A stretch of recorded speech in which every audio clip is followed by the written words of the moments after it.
Panic arrives loudly. It doesn't knock. It crashes through your thoughts, your chest, your sleep. The process, on the other hand, is quiet. It whispers when panic screams. And for a long time in my life, I listened to the screams. This is the story of how I learned, slowly, painfully, honestly, to trust the process, not the panic. Every delay felt like failure. Every unanswered question felt like proof that I was falling behind. I woke up with my heart already racing, as if I had missed something important while I slept. My phone became the first thing I touched in the morning, and the last thing I put down at night, searching for updates, replies, signs, anything that could tell me I was still on track. But I wasn't on track.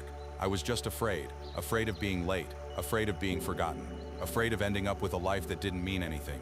Panic told me, you're running out of time. Panic told me, everyone else is moving faster. Panic told me, if you don't fix everything right now, you'll lose everything. And I believed it. 2. Comparing my behind the scenes to everyone's highlights. One of panic's favorite weapons is comparison. I compared my chapter 1 to someone else's chapter 10. I compared my struggle to someone else's success post. I compared my messy reality to someone else's filtered life. On the outside, I smiled. I said I was fine.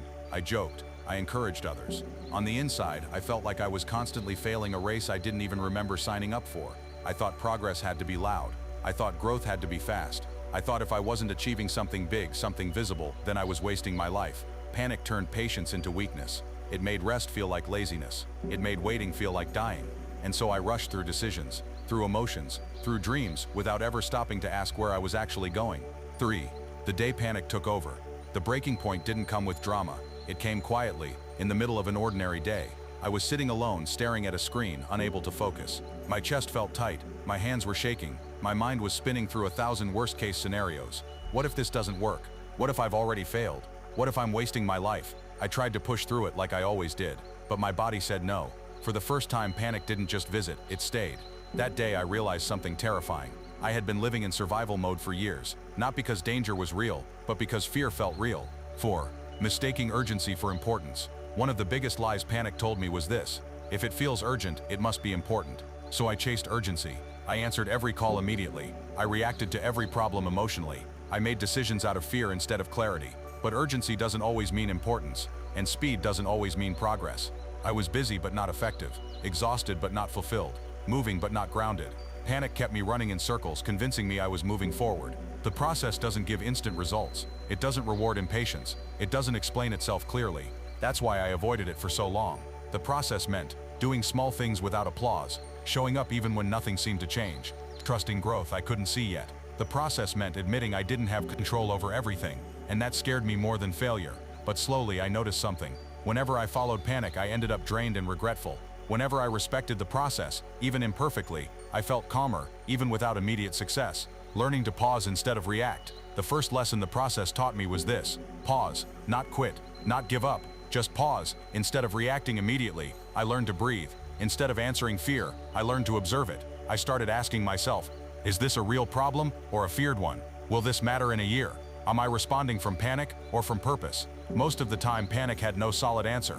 The process depends on it. I had to unlearn the idea that progress should always be visible. Some of the most important changes were happening quietly. Learning discipline, building emotional strength, developing patience, understanding myself. None of these came with certificates or likes or praise, but they changed me. I realized that roots grow underground before the tree ever shows above the soil. This was one of the hardest parts, doing the work without knowing when or if the reward would come. Panic demanded proof. The process asked for faith. Faith that consistency matters. Faith that effort compounds. Faith that today's small step is shaping tomorrow's breakthrough. I learned that not every season is meant for harvesting. Some seasons are meant for planting. Others are meant for waiting. 9. Letting go of the timeline I imagined. I had a timeline for my life. By this age, I should be here. By now, I should have that. If I don't, I've failed. The process gently destroyed that timeline, not to punish me, but to free me.